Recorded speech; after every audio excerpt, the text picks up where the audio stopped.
Alright, so in today's video, I'm going to be doing a review on the Nike Black Sacai Blazers that recently released. So make sure to stay tuned for the rest of the video to see a quick review on these. Alright, so starting off with the box, it is a orange drawer style box with the Nike Sportswear logo on either side, as you can see.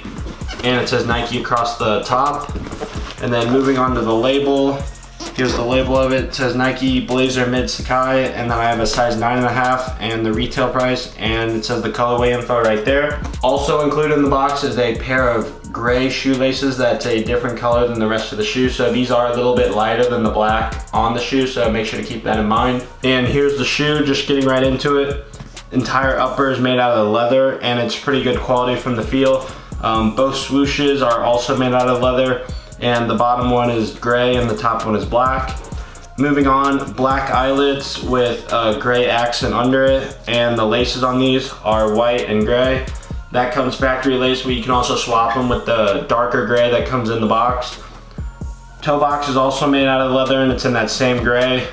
And then on the other side, still the two swooshes and the black leather. On the back, here's the black leather pull tab, and then on the back it says Nike Sacai, and that's the logo for this. This logo is also on the tissue paper inside the box. And then on the two layered tongues, they're both in gray, and they have exposed foam like the off-white shoes do. And then both of them say Nike on them, and then the back one has Sacai branding on it. Moving on to the midsole, it's this rubber material. I don't know what this is called, but it's just like, looks like it's just laid over the top of each other, especially in the back. As you can see, this is all one piece.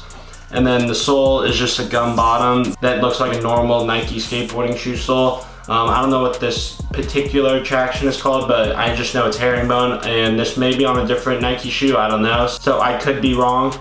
Alright, so that wraps up the review of the Nike Sacai Blazer. Overall, this is a really nice shoe, and I highly recommend it. And that's it for today's video. Hope you guys enjoyed. Make sure to leave a like on this video and also subscribe to my channel. I'd really appreciate it. And thank you for watching. I'll see you in the next video.